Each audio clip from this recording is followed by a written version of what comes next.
welcome to the Wise Take DFS podcast. I am your host, CK013. You can find me on Twitter at CK_013. And I am joined once again by one of Wise Take's finest DFS analysts, Mr. Johnny the Greek, better known across the nation as Johnny the Greek. You can find him on Twitter at GDaddy80.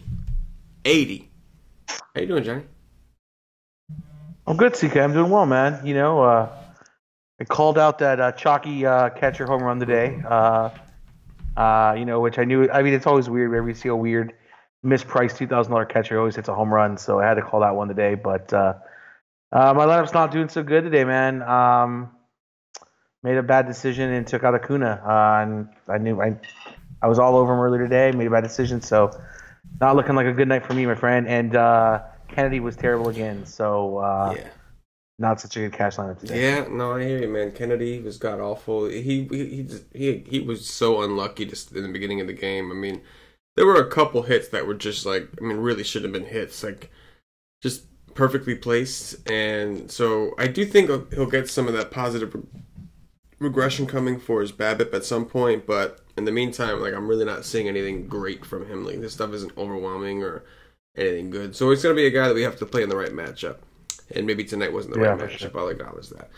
I actually had a 5-man Brave stack and with Acuna, but I had freaking Anibal Sanchez with them. Tried to play the pitcher with the stack, and he just bombed, man. He just ruined my night. You know, I was on Twitter. I wrote the whole. I think I said it at one point. You know, I get mad. I tweet all kinds of shit. And I think I said at one point, I hope he gets herpes.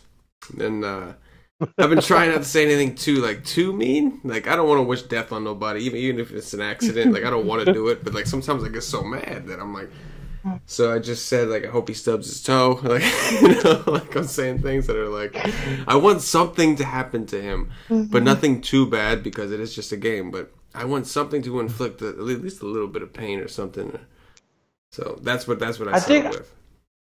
I think we need to make a new rule. You know, like DFS eventually is going to be, you know, now with all the legal sports gambling, we're going to have more polling and stuff. I think if they have a bad game, like if they don't get enough strikeouts, maybe they need to like deduct money from their salary. Like I think maybe they need to be more like incentive based players because some of these guys are terrible. Oh man, you know, just imagine how much harder they'd play if they were more incentivized. Yeah. Like, and it was like low salary, but like all in the back end. You know? Yeah, you know, I said like half joking on Twitter the other day that I thought that it'd be nice if there was some way they could integrate. Like I should be able to get a message across to like Anibal Sanchez and just let him know how I feel. Like I should be able to like right in the moment. And then somebody tweeted me and was like, "Yeah, you mean like I think it was D Millie, a longtime member of the nation, but I think he tweeted me saying, yeah, put up like a billboard or something in the dugout, like a scroll bar. You know what I'm saying? They just like come down there and it says CK013 says you suck. Like, you know what I mean? Like that would be cool. Obviously that's crazy, but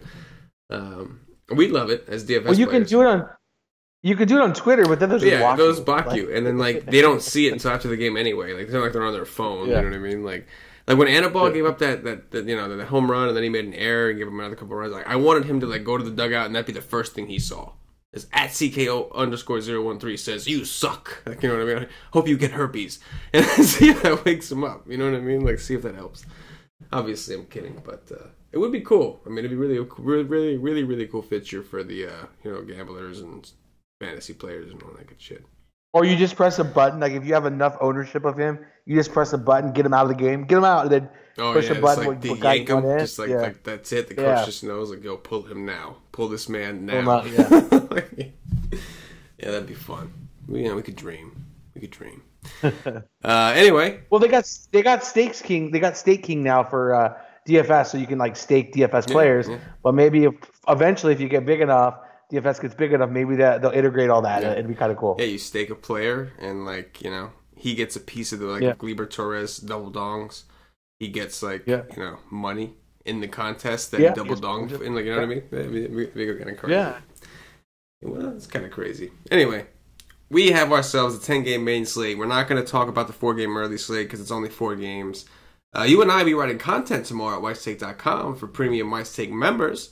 So we will cover content-wise with the expert poll, cash and GPP articles. Plus, obviously, we'll talk about it in the Slack chat, try to help people out, get some conversation going. So we'll cover it at ysake.com. But on the podcast, we're just going to do the main slate. It's 10 games, pretty good size, not too many games, not too few games. So this is what we're going to start with, and we're going to get things rolling right now, Johnny. Nathan Eovaldi of the Boston Red Sox visiting Vince Velasquez of the Philadelphia Phillies. Total is currently 8.5. Boston minus 123 at home. 87 degrees. I'm sorry, on the road. My bad. 87 degrees and 52% humidity out in Philly. Of course, Boston loses the DH yet again. What do you got here? Yeah, so Vince Velasquez, this is really cheap for him, 6,900. I understand that we're facing a tough Boston lineup. I don't think I can go here tomorrow. Just as how good these Red Sox can be. Looking at the projected lineup though, we're missing. It looks like we're gonna miss Mookie Betts tomorrow, which would definitely water the lineup down a little bit. So that might open a little bit of interest for me. But in general, this small ballpark, I don't really want to go here with probably either pitcher. Rhys Hoskins got to hit a home run again today, so he looks like he's starting to heat up. Maybe none of the pitchers here today. Maybe you look at Eovaldi, see if there's somebody that's going to come down that we'd like a little bit better. But if not, maybe Eovaldi's in play. But I really don't want to play either pitcher here. And the bats here, you can take some bats against these guys. Rhys Hoskins still cheap over on the Philly side. Maybe we'll go there. Eovaldi throws a really hard fastball straight, no movement. So, that can just leave the yard really fast. So maybe we'll go there. And then JD Martinez always in play. Mitch Moreland and Benintendi too look like a good spots. Just Benintendi looks a little expensive, but for me, I'm not really interested in the pitchers. Just a few bats.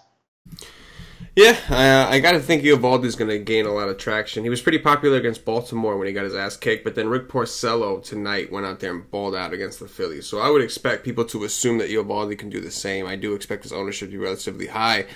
I am a little concerned with that. Philly, number one, I mean, they haven't seen the new him, but they know him. Obviously, when he was with the Marlins, they've seen him before. Maybe not this particular team. They are a little bit of a different Phillies team than what we're used to, but Philly has been hitting the ball really hard. I know that they struggled against Porcello. It was their first game back home coming from the West Coast. Maybe they just take a day to get going. But they were actually hitting the ball really hard. Asdrubal Cabrera, Nick Williams, Rhys Hoskins, who did hit a home run today, and what's his name? Odubel Herrera. These guys have been hitting the ball hard over the last month or so, last couple weeks, etc. So I do think that the Phillies could be a little sneaky. I'm with you on Vince Velasquez. 6.9 is a great price, and if Mookie's out, that's great, but it is very risky. Definitely only a deeper type tournament play, especially because we do have another guy in the next game who may be in a slightly better spot. With that said, let's move over to that next game.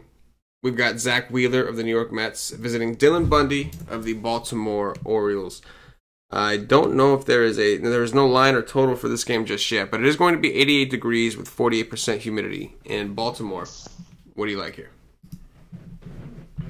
Yeah, so Wheeler, man, just continues to, get a price increase here. He's been pitching well, but I just don't know if I can pay 10-8 for him tomorrow. Other side, you got Dylan Bundy. And these Mets have been a lot better lately. Ever since they moved Rosario up here leading off, he's been producing. McNeil's been producing. And then the rest of these guys here, they've been getting some hits here. Brandon Nemo's kind of expensive, but I mean, he's still a good hitter here. He's got a lot of power. He can definitely take off hit a home run off Bundy. So I like Wheeler a little bit here, but it's more of a price issue for me. I think you could take a look at these Mets.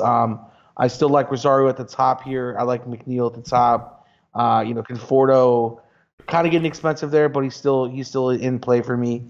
And same thing with Nemo. And then Bundy, he's cheap at 6,500, but I think he's just kind of given up.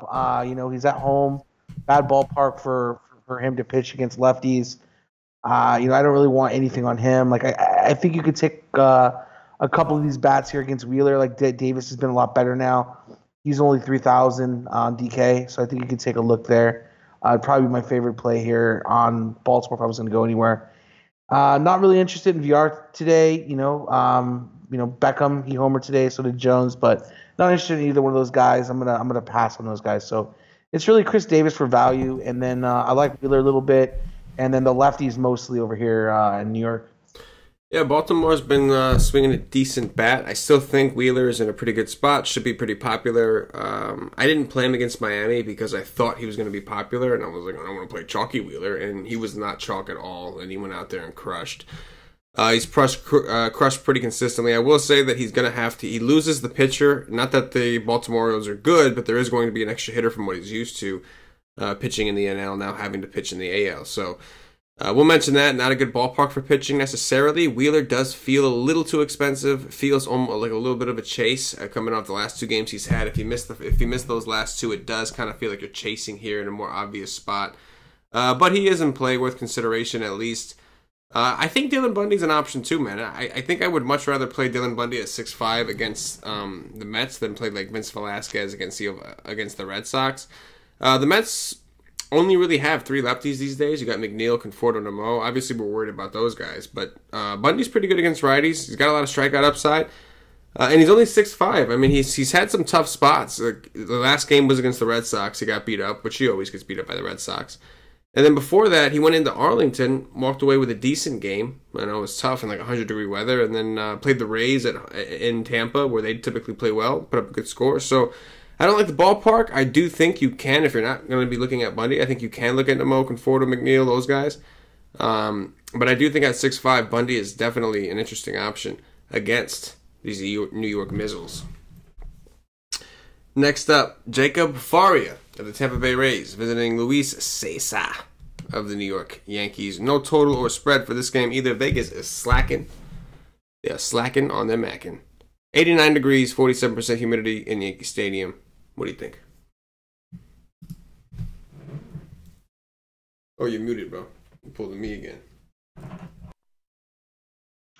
Looks like Faria is gonna, not be the middle reliever, so looks like he's actually gonna get the start here, which is kind of good. It gives some clarity for us. Sometimes we're trying to chase that second pitcher that comes in the out of the bullpen, but it makes it a little bit clearer for us. But it still doesn't make me want to play Faria tomorrow here against the Yankees. The Yankees, just a lot of good bats here, and we're gonna get a bunch of good lefties here tomorrow. So for me, it's no Faria. Cessa, bullpen game here for the Yankees tomorrow. Not really interested. Tampa Bay hasn't been as good as they were. We'll see Michael Perez probably back in this lineup, which is a pretty cheap catcher we could probably use. Jacob Bowers, would be, decent spot tomorrow, and even G-Man Choi, but I'm not really interested in these guys. I really like Gardner tomorrow.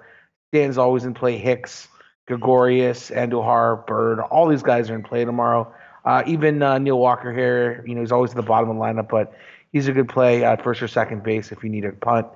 So yeah, for me, it would be the Yankees definitely in play. It's probably going to be like 9 total tomorrow, maybe 9.5. And I can definitely see the Yankees being a heavy favorite. So I really like the Yankees here. Yeah, I think the Yankees should be in a pretty good spot against Faria. Tampa Bay seems to have ruined this kid. They tried to make him a bullpen dude. He's not even stretched out anymore. He hasn't pitched like a lot of I don't know in how long. He's been pitching this middle relief spot, so he might not even go that deep because he's not stretched out. Either way, the Yankees are in a pretty good spot. They were a little disappointing today. I played Andujar still remains hot. He did well. And obviously, he had a home run from Romine, and I think Stanton hit a double. But I think they do a little bit better today in this particular situation. I do think they're on the verge of heating up, especially Giancarlo Stanton, man. He's just been on a roll. So Yankees look like they're in a great spot. It's going to be hot. It's going to be humid. Great hitting condition, great hitting park. And I think we can look at some of these Rays. I agree with you. I'm not overly excited just because it is probably going to be, this is going to be a Yankee bullpen game, and the Yankee bullpen is actually pretty legit. So it's not super exciting. I will say this. The Rays do have a lot of lefties, so this ballpark could help them out. They play in that huge ballpark. Sometimes they hit so many balls to the warning track. This is a spot where if they pull those balls, some of those lefties, good chance of going over the fence this time. So Rays are kind of interesting in the weather, but the Yankees definitely the more optimal spot for sure. Shane Bieber of the Cleveland Indians visiting Robert Stevenson of the Cincinnati Reds. Total is 9.5. Cleveland minus 175 on the road. 76 degrees, 74% humidity. What do you think, Johnny the Greek? Yeah, I get it. Robert Stevens is cheap tomorrow. I just don't like the matchup for him. Uh, don't like this ballpark with all these lefties here in Cleveland. Jose Ramirez is back to Jose Ramirez things. This whole team heating up. Like, they put up a big score there in the beginning of the game today.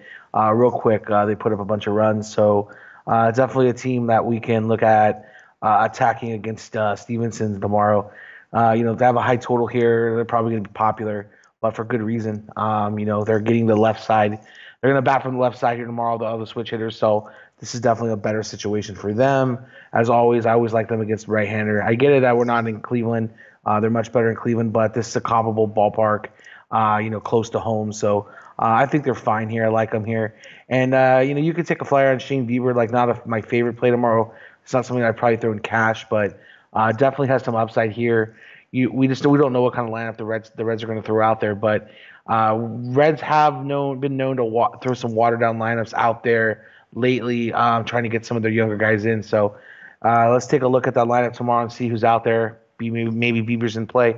He's been pitching pretty decent as well of late. So if the lineup's good and the weather is not overly hot, I'll probably have some interest in Bieber. For Bieber, definitely going to depend on the lineup we see. If the Reds go at it with their better lineup, I'm not going to say good lineup because I don't think they have a good lineup, but if they go with their better lineup with a lot of lefties, I think it reduces the upside of Bieber. Bieber is pretty bad to lefties. Of all the spots, I've been saying about Cincinnati that one of these days, because they still got Suarez, Votto, Peraza, Jeanette. They still got a few guys. I was saying one of these days they are going to go off. Like in this ballpark, they're just going to go nuts and just beat somebody up. And of all the Cleveland pitchers, Shane Bieber is probably the most likely, right? He's good against righties, but he does struggle against lefties. He doesn't strike as many lefties out, so that means they're going to put the ball in play because there's a lot of hard contact to lefties. The Reds could be kind of sneaky. I don't think I really want to play Bieber unless, like you said, they bring out the death squad. If they roll out, because you're right, sometimes they have a tendency to just roll out the absolutely. It's like they're playing a game. Let's see who can throw the shittiest lineup in the MLB, and they just want to throw their hat into the. You know what I'm saying? So if we get one of those, if you start see Brandon Dixon at the top of the lineup, that's the start of. If we start seeing some of those, then maybe we can flip the switch back on Bieber. But I do think Bieber's going to be relatively popular, and if they roll out what I see as a projected lineup, there's going to be a lot of lefties. And that just seems like could be a nightmare for Bieber. And even Cleveland, they have good setup men, but their long relievers are still ass. They only got 2 guys to reinforce that bullpen, and they're both guys that they plan on using when they're winning or when the game's on the line. If the Reds pull out ahead of them by any chance, if they just manage to pull out ahead, you're gonna see like the shit squad come back. The Cleveland that has one of the worst bullpens in the league come back. So the Reds could be kind of interesting. I'm off of Bieber. Robert Stevenson, man. He once had a game in AAA this year on August 3rd. He went 6 innings and had 13 strikeouts. Gave up 1 hit in AAA. Now, listen, there's no way I'm pitching Robert Stevenson against the Indians. That's not the point I'm making. But maybe I don't want to go too heavy on a chalky Indians team because this guy does seem to be in better form. I'm looking at his games in the minors and he hasn't really been getting beat up all that bad. I think he started against. He made a start already, right? Was it against the Mets or something like that? Yeah. So August 8th, he played against the Mets. 4K. He gave up 3 earned runs, but he didn't give up any home runs. He only gave up 3 hits, actually. His problem was walks. So, obviously, we're not considering pitching this guy. It's just a question of assuming the Indians will be popular, and I do assume they will. J-Ram's got to be ridiculously high owned tomorrow because he's been on a tear again. Any reason, anything you could think of to fade the offense, or is the spot just too juicy? Cleveland. Yeah, I mean it could be chalky. Yeah. I mean, we've talked about this in the beginning, chalky Cleveland on the road. Normally if it's against lefties, we'll fade them, but I just think this spot is too good. Yeah. I don't think we can fade them, at least in cash. I think they're going to be too highly owned in tournaments, so you're probably going to want to find a different path. But I think Ramirez is just to that point where this shorter slate tomorrow, like if he's gonna hit 2 home runs tomorrow, do you have another guy at third base that's gonna hit two? And if not, you're behind the field. So that's just really the way that you have to look at it. You know, He's a beast. He's a freak. he's real good. Yeah. Freak recognized freak right there. See, the way you recognize J-Ram, like we recognize real. Freak recognized freak right there. You the freak recognize J-Ram the freak. Because he's definitely a freak. That guy is so fucking good. Yeah, absolutely. All right, next up, Jose Urena of the Miami Marlins visiting Kevin Gausman of the Atlanta Braves. Total here is 8.5. Atlanta minus 219 at home. 87 degrees, 46% humidity. Speaking of freak, Ronald Acuna is a 20-year-old freak. Is he 20 years old? Yeah, I think he's 20 years old. 20-year-old freak. What are your thoughts here? So Paulie asked me today, the Y stream, hey, do you think he's going to hit another leadoff home run? And I was like, yeah, probably. And then he does. And he double dongs. And not only does he double dong, he hits one the opposite way. Man, he doesn't look powerful, but dude, this guy's got tons of power. And now you look at his price, and he's $5,700. So Wow. he's definitely he's been crushing it. But now it's definitely a game where they're starting to price him up where Ozzy Albies was, and now can we even play him at this price? He's going to cool down eventually, and tomorrow is not like the ideal matchup for him. Like Urena's not really bad against righties, but this guy's proved he can hit everybody. So I don't know. He's a machine, man. But getting into the pitchers here, Kevin Gausman, he looks like a totally different pitcher out of Baltimore. I don't know what you think, but I think that he looks a lot better. I think he's definitely in play. Tomorrow against Miami. Miami's just not been very good. Got rid of Justin Bour. And it really sucks because Justin Bour's not playing at all in Philly. So no Urena for me tomorrow. I have a lot of interest in Gausman. I don't like his price, but definitely interested here. And the question is, what do we do with Acuna? I think if you could find some cheap bats here, maybe you can still fit them in. I like him a lot tomorrow still. I like Johan Camargo. And Freddie Freeman, man, as you said, it's no more Freddie doubles. This is Freddie homers, and he's probably going to homer again tomorrow. So I like him. I think these Braves are definitely a good stack here against Urena and whatever terrible bullpen guys they throw out here at him. Yeah, I've been riding the Braves. Stayed with the Braves today. They did me well, aside from Anibal Sanchez, who, again, I hope gets herpes. Kevin Gausman is coming off a really good game against the Brewers, and that's a tough team. I know the Brewers on the road don't seem to be as good, but tell that to Chicago Cubs because they beat the shit out of Quintana today. But they've been very. Kevin Gausman looked really good against them, man, in this ballpark. I do think this is a great move. So many, big difference in terms of like pitching staff, pitching coaches from Baltimore to Atlanta. Cash pointed that out on a show recently as well. Gausman at 8.7, he's going to have some ownership, but I don't think it's going to be too crazy high. I do think some people will go to Bieber. I do think some people will go to Wheeler and try to work in some of these cheaper guys. So I think he'll be popular, but not necessarily the most popular, and I don't think we have to hop off him for that. Miami is a bad team. Anibal was doing well.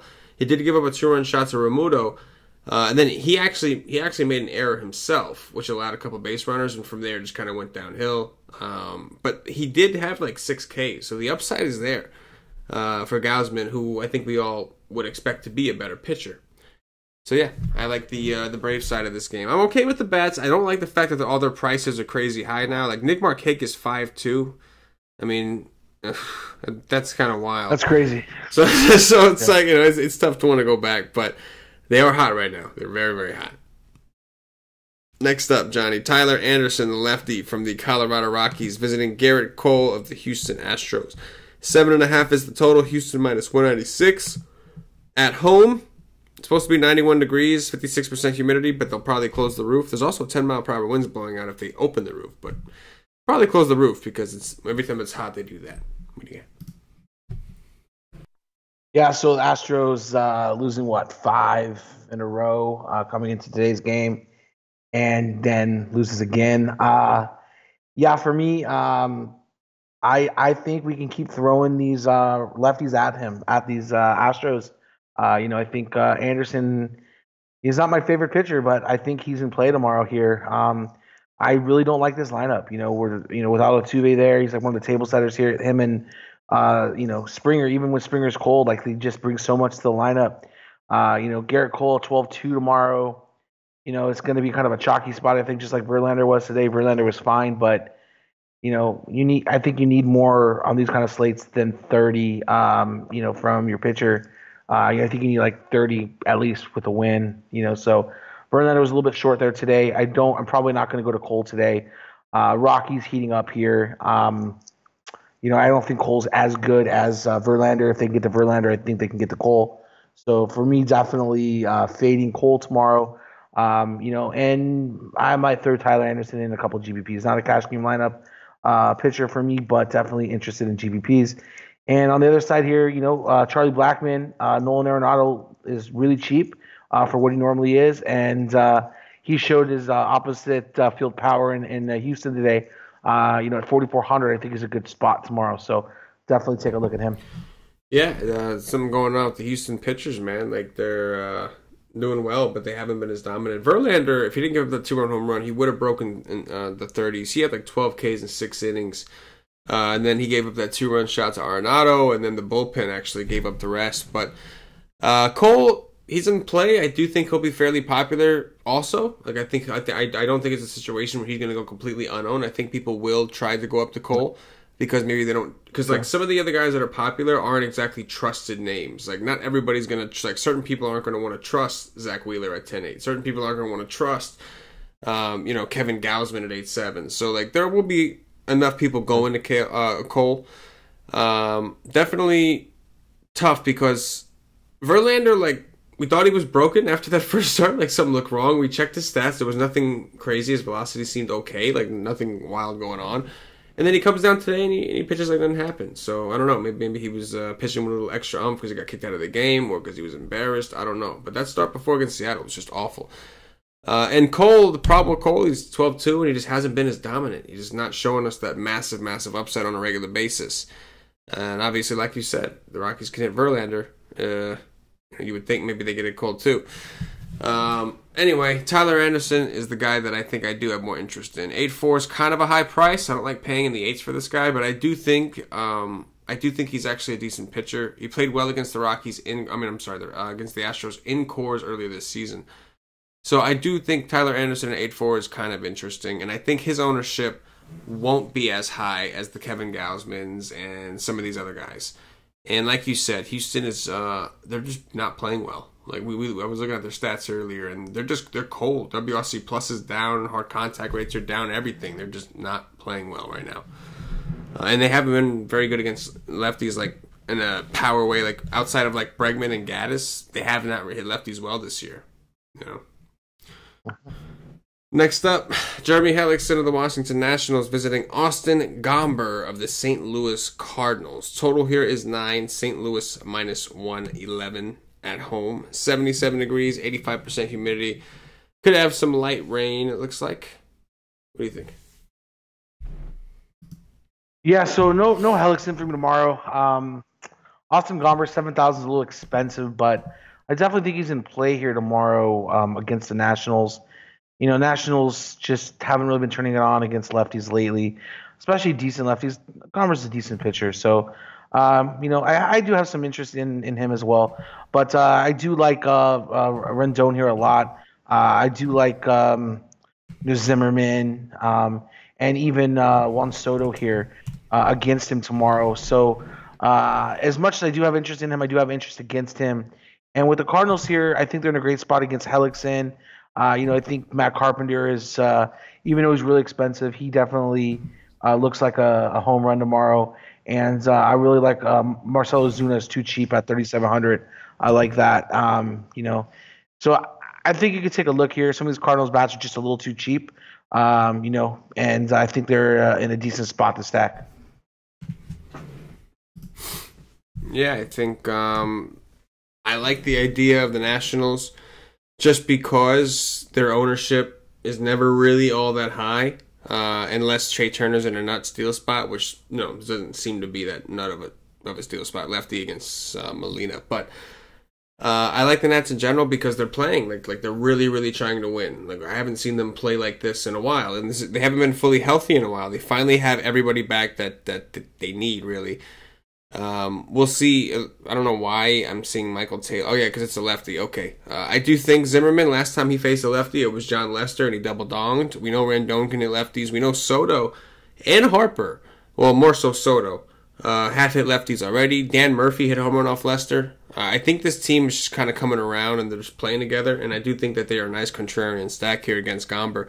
I think Gomber's decent, but I'm not going to overreact to the fact that he had a good game against the Royals. Like, he's supposed to have a good game against the Royals. So we'll see what he does against the Nationals offense that's really going out there. And I think the Cardinals, same kind of thing. Like, they're playing hard. Like, you know, whenever these teams struggle for runs, you know it's not effort. If you watch the games, these guys are really trying to win. So I think both bats are in play in this game and could go relatively low owned. Next up, Marco Estrada of the Toronto Blue Jays visiting Jorge Lopez of the Kansas City Royals. Total here is 9. Toronto minus 131 on the road, 85 degrees, 60% humidity. In Kansas City, you know anything about Jorge Lopez? No, is he pitching for Toronto? I have it as Marco Estrada. No, he's pitching for the Royals. Oh, I have Birch Smith. Yeah, I know DraftKings had Birch Smith, but I have a feeling it's going to be this Jorge Lopez guy. Let's look him up here. Yeah, let me see. Look him. MLB probables. Let's just find out what MLB has. But normally when Labs has it up there, they are right. And, yep, MLB.com has Jorge Lopez as well. All right, so he is, I'm looking into this guy a little bit here. So he's actually pitched a couple games here in the major leagues already. Yeah, looks like a bullpen guy. Oh, no, this is a bullpen game for Kansas City. Oh, dear. This is the bullpen game of the bullpen games. Oh, yes, dear. he's pitched 13 games out of the bullpen. Oh, yeah, this is... okay. Yeah, man, I think Marco Estrada doesn't play tomorrow. Like, these Royals are terrible. You know, Sal Perez kind of came alive today. He didn't hit a home run, but he hit a couple hits here. This team is bad. I'm not a Estrada guy. I don't really like Estrada, but at 7,100 against the Royals that are striking out at a crazy rate, they're not patient. They don't walk. I definitely think this is a good spot for Estrada. So, yeah, I don't think I can go and cash, but I'm interested in GPPs. Okay, so I'm trying to see what I can find on this kid. It looks like he came from the Brewer system. He was in the Brewer system, and I mean, he had 10 bullpen appearances for the actual Brewers this year. So he did play. It looks like he mostly played for the Brewers, from what I understand. Yeah, he's pitched in the Brewers since 2015. He's been that's what his first call up was, 2015. Yeah. So he's pitched for 3 different seasons, 2015, 2017, 2018, but limited, not like a lot of outings. So he's had a couple different call ups. So it doesn't look like he's that good of a pitcher. Like he's hasn't stayed in the major league. Yeah, this is not a good introduction. He's being described as the Brewers scrapped developing Lopez as a starter midway through last season. But he was a consensus top 100 prospect in the game prior to 2016. So evidently, this is who they got for Mike Moustakas. So they want to see what this kid has. I don't see anything. He's got crazy walks. Yes, he does. 13 walks, 10 games. He does have a walk issue, it looks like. His xFIP is not very good. I think if he's going to be starting, I mean, the Brewers... One thing about the Brewers is they got some good bullpen guys. Like they got a couple guys that could pitch. Keep in mind that they don't have the best pitchers, but they know pitching. They just it's hard to get guys that want to go to Milwaukee. You know what I'm saying? Like, unless you can throw a shit ton of money at them. But regardless of that, if the Brewers gave up on him, if you look at their bullpen, they know what they're doing with bullpen guys. If they gave up on him, there might be a reason. Kansas City has the worst bullpen in the league, highest bullpen ERA in the league. So this could get if this guy doesn't do well, this can get really ugly really quick for Kansas City. This might be a good spot to go to the Toronto Blue Jays. I feel like every game I come to, I like something, and then the next game I like something even more. I'm like, no, this is a Blue Jay spot. There's definitely so far a pretty good amount of bats that I like. But if this is going to be a bullpen game for the Blue Jays, things can get really ugly really quickly. Marco Estrada's kind of tempting. It's a good ballpark. 7-1 though, it's just like I just don't really trust that guy ever. You know what I mean? It's a terrible price, but this team is bad. I know, they're so bad. This is a triple A team, man. I know. Oof, that is tough. I do prefer lefties against the Royals because then they bring in like Lucas Duda and some of these other guys that could be a little more pesky, but I don't know. He gives up a lot of fly balls, but it's a good park for it, but it's very humid. Oh man. I mean, I just think that I just highly doubt I come here, right? Like, I mean, like, there's just other guys that I like better. Like, I highly doubt I end up here. But I like his team, though. I like the Blue Jays. Next up, Felix Pena, the Los Angeles Angels, visiting Robbie Erlin of the San Diego Padres. Total is 8.5. San Diego minus 120 at home. 77 degrees, 65% humidity. What do you got here, Johnny? So does this start the day of no more terrible Padre pitchers against anybody, or after the last 2 days, or are we going to go right back to the well? Oh my God. Yeah, but here's the deal. This is a lefty here. He's cheap. Felix Pena, he's okay. I like his price, 600. You know, he's probably in play. But you know, Angel's not really good against lefties. There's no Mike Trout here. I think $4,900. I think people are going to go right back to early tomorrow. You know, buyer beware. He's not a great pitcher, but he's cheap. You know, Angels. Yeah, I really don't have a lot of interest in the Angels. Maybe we can take a look at Fletcher. He's pretty cheap here. Justin Upton's been heating up, but other than that, not really have a lot of plays against him. Upton's not very good against lefties, so I think you don't even need to play Upton tomorrow if you don't want. So Erlin, I think, is going to be chalk because of his price, but it's ugly chalk again. Yeah, he could be a little more popular because of the fact of, you know, the stigma the Angels have against lefties, and like of all these cheap Padre guys, like he's basically already been pitching here. Like he was coming out of the bullpen for a while and he was doing well. I think he had a couple starts early on, didn't do well. They put him in the bullpen. He started doing a lot better, and they just now started making him start again. And he threw 8 or 9 pitches in his last game. He is a lefty. Definitely think he's going to draw some ownership from the people who didn't already get sick of getting burned by these shitty-ass pitchers. But he is a little bit better. He's a little more proven. He has pitched in the big leagues. He's pitched up here. The Angels are pretty bad against lefties. Although guys like, what's his name? Briseño, I think his name is. I think that's how you pronounce it. Like some of these guys some of these younger guys they have are a little better against lefties than the lineups that we've seen before. But yeah, he's going to be popular. Play him at your own risk. A good ballpark and all that. But the Angels are swinging a pretty good bat. They're making a lot of hard contact. And lefty or righty, this is not a fun team to pick on because they don't strike out a lot. Felix Pena is okay, but he's fine. You know, he could swing and miss stuff. It's the Padres. I think it's fine. 6-6. I don't mind some of the Padres, but you know, I prefer Pena to Barria, I think. And Barria had a decent game. So, 6-6 might be worth a look.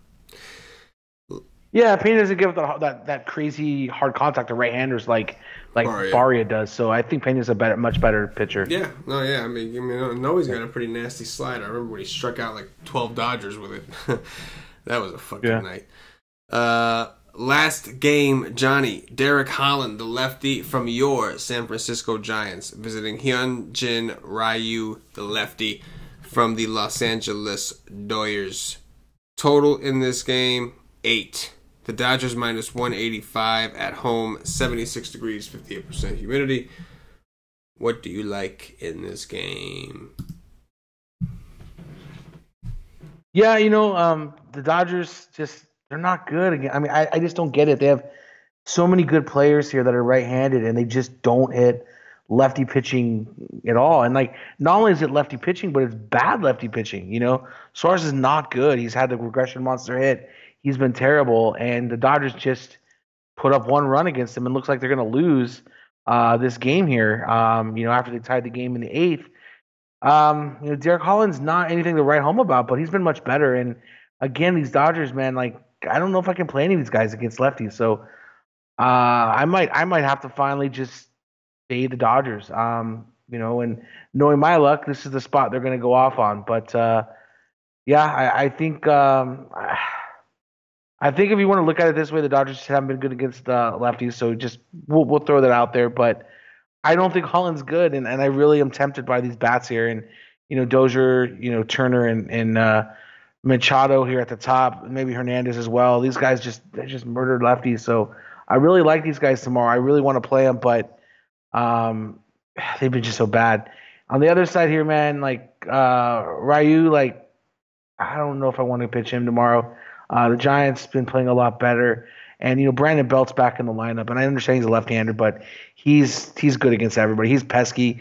He's one of those guys that are gonna make you throw a lot of pitches to him. He's gonna drive up your pitch count here, so I don't really like Ryu tomorrow. I like the Dodgers better than the Giants. I think they're in a better spot, but they've just been terrible. So I'm gonna side with the Dodgers here one time. Let's see if they can do something here. And no pitching for me. I'm gonna fade on the pitching. Yeah, not exactly sure how stretched out Ryu is. Looks like he only had 2 rehab starts. He went 4 innings and 5 innings, saw 13 batters and 20 batters. Had decent starts, nothing overly special, but you know how they are. And I know that there was a rumor that what's his name? What's that name of that pitcher? Not Bueller. Stripling. I think Stripling. They were saying he was going to piggyback off of. So he didn't. So if not, they might use him here with Ryu if he's on some kind of a pitch count. Because I know that their bullpen's kind of depleted. Ever since their closer went to the DL, their bullpen does not look good. Their bullpen's been like just everything's chaos. So that's why they're trying what they're trying. They're trying to reinforce this to try to stop this craziness. And Ryu, I'm not quite sure we can pitch him. I wouldn't be surprised if he was on some sort of a cap and they brought in, what's his name, to fill in the rest. Don't really want to play any Giants either. Man, people are going to play Holland tomorrow, and I understand why. Like, Holland has been a decent lefty. Suarez, in my opinion, this does not look very good to me, and I really thought the Dodgers, if they were going to hit anybody, it'd be him. Holland has actually looked pretty good. He's actually looked decent. He's pitching a lot better than what we've seen in years past. The Dodgers have just been so bad. I still think that Justin Turner's actually hitting lefties okay. He's not a huge power guy anymore, but he hit a double today. He's one of the guys that you can make it work, but you really need guys like Manny Machado and Matt Kemp to just step it up. Those are the guys that you need to step up. They can't be cold, and you see a lefty. They see a lefty and they're cold. The rest of the team is done. So it's tough to want to play Holland at 7-6, but the Dodgers they're so bad. I mean, I want to say, like I said, I eventually they're seeing so many lefties that they're gonna hit a lefty. But we just went through Andrew Suarez, and I thought that was a pretty good opportunity, and they just couldn't hit that lefty. So one thing I will say is Holland they're a little bit more familiar with, right? Like they've seen him out there with the Giants. They've seen him a little bit now, so they do know him a little bit better. He actually. This year was his first good game against the Dodgers. Before that, he gave up at least 3 earned runs. Looks like it was, yeah. Oh wait, this is all this year. No shit. Okay, this is all this year. So he's already seen your Dodgers. I'm sorry, he's already seen the Dodgers 4 times this year, and the Dodgers put up 3 runs, 4 runs. No, 3 times. 3 runs, 4 runs. In the last game, 2 runs, and he had 7 Ks. And that was here in the Dodger Stadium. So that's kind of weird that he was the Dodgers have sucked against lefties all year, and for some reason he didn't do so well the first couple times, but then he did the third time. Okay, the third time, yeah. That's when he started to turn the corner. Yeah. For the beginning of the year, he was terrible. Yeah. Once they put him in that bullpen, he got a lot better. This is true. Truisms. Play the Dodgers at your own risk. Play Holland at your own risk. It does seem like a decent spot for Holland. Can't lie. All right. That's going to do it for the game-by-game breakdown. At this point, I'm going to remind you guys, go check us out at whitestake.com. See, we have the offer. Tomorrow's a great day for a day pass. If you're not into commitment, if you want to try us out first, that's completely fine. $2.50. We have article coverage, no videos for the early slate. We do have like coverage as far as articles. We'll have an expert poll. We'll have chat support for those of you who are monthly members or higher and have access to the Slack chat. So that's not a feature you get with the day pass. With the day pass, you do get access to our site chat, but the Slack chat is really where it's at. You know what I'm saying? But you will get articles. I'll be writing the tournament article. John will be writing a cash game article. And then, of course, we'll have the expert poll. And then we have a main slate where all the content is full. GPP articles, cash game articles. We'll have the Y stream, which is a show similar to this, an hour and a half before the lock. After our guys have actually done their research. They actually go over each game analytically and even tell you what they're going to play this night. Yeah, it's a great time to check us out. $2.50. You get double the content. Come rock with us. No Strat Sesh tomorrow. Strat Sesh returns Thursday. Might as well. Football's coming. Johnny, I forgot to tell the nation. We're going to be doing a football preseason podcast here on YouTube, on Facebook, all these free platforms. We're going to do a free podcast to help you guys with the NFL preseason this week. So we're going to do it on Thursday night for Friday's games, and depending on how it goes, if you guys like it and you give us some feedback and say that you like the show, maybe we'll do on Friday night for Saturday's games. We'll see. But anyway, you excited about preseason football podcast, Johnny? Yeah, I'm excited about preseason football. We got the bad week out of the way, and I did really well, so that's good. First week's a tough week, but now this is where we dive in deeper, and the starters aren't relevant at all, and they're not going to steal touches, and this is where we make all the money. So this is one of my favorite times of the year besides football season, and I'm ready to go. Oh, there we go. So we'll have that podcast here on YouTube, on Podbean, all the platforms we always do. Yeah, that'll be Thursday night. All right. With that said, top threes, Johnny. Who are your top three pitchers tomorrow? Yeah, so I think, if we're looking at the GPP stuff, like where I'm looking at is I'm probably going to go to Gaussman here in GPPs. I like him. I'm going to go take a shot on Felix Pena here, and probably Tyler Anderson in GPPs, yeah. Yeah, I think I'm going to go with Kevin Gausman, Tyler Anderson, and Dylan Bundy. I think that's what I'm going to rock with.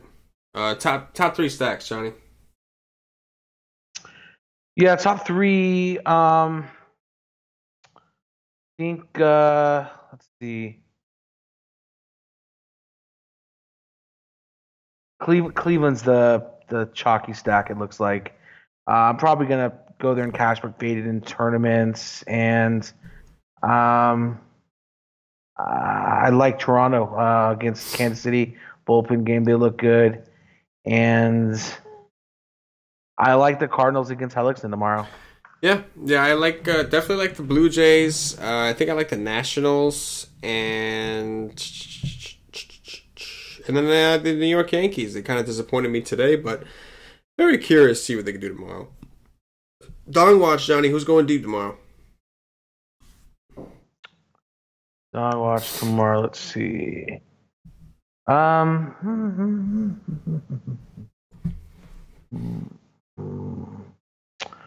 Let's go with I don't want to take chalk.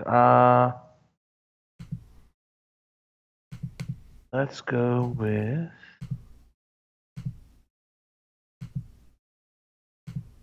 I'm going to go with Curtis Granderson. Curtis Granderson. All right. I will go with Scooter Gennett. Okay.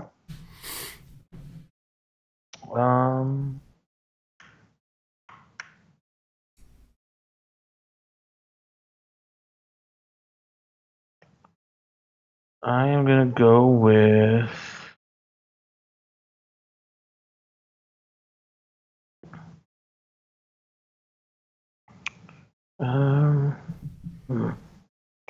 let's go with Marcell Ozuna. All right, I could take that. I will go with Ryan Zimmerman. Nice.